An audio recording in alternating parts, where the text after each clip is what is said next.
Natasha, you rightfully point out that this is unlike anything we have seen in the past 50 years. This is the 50th anniversary of the 1973 Yom Kippur War. It changed the world. The events we have witnessed in the past 24 hours and that are ongoing as we speak will change the world again. This is video of some of the early Israeli airstrikes. This all began about 6 a.m.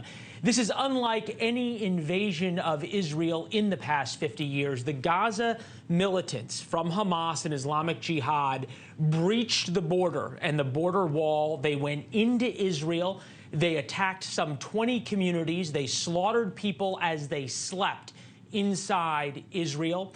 And then they took hostages, both Israeli soldiers and Israeli civilians. They took them captive and brought them back into Gaza. That is something that has never happened before. The rules have completely changed. This is not an attack. This is an invasion by Hamas into Israel. And the words from the Prime Minister of Israel that we are now at war tells you there has been a complete change in how Israel views Gaza. And now we wait to see the tectonic plates that will shift in the Middle East. It's 2 a.m. right now, so we are 20 hours exactly into this attack. This is Sderot, a southern community in Israel, where a number of the Hamas militants made their way all the way into, and there were some 3,000 rockets fired out of Gaza into Israel. It's important to understand the geography here, and we're going to start slow. As we look and realize now that there are 300 Israelis dead.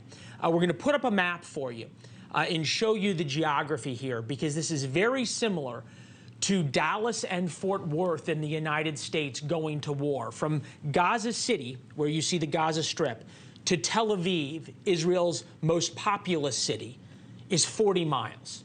That's the exact same distance between Dallas and Fort Worth. Where you see all of the red is where the rockets have rained down. Some 3,000 rockets completely overwhelmed Israel's Iron Dome defense system.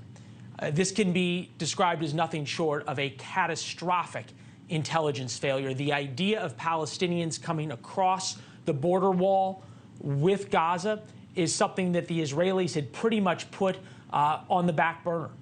They had only thought about the rockets. And today, the Israelis were taken by complete surprise, both in the initial attack and up until just a couple of hours ago. There was fighting inside Israel between Palestinian militants and gunmen and the Israeli military.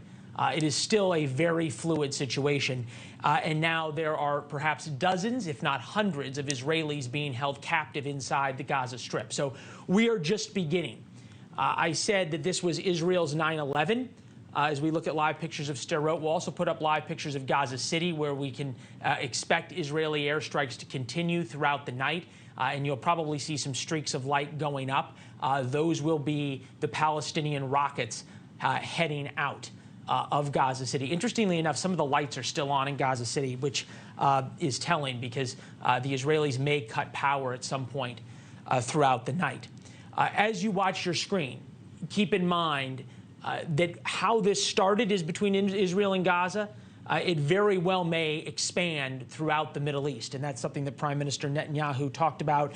It's something clearly that President Biden and his national security team is very worried about, especially as they have changed U.S. foreign policy towards Israel and towards Iran. Iran is the backer and the benefactor to Hamas, Islamic Jihad, and Hezbollah in Israel's north. We have not seen yet a northern front open to this war, and that would be in a situation where you'd almost declare a regional war rather than just this war between Israel and Hamas. Thank you for watching. Go to newsnationnow.com to find News Nation on your television provider. And don't forget to click the red subscribe button below to get more of News Nation's fact-driven, unbiased coverage.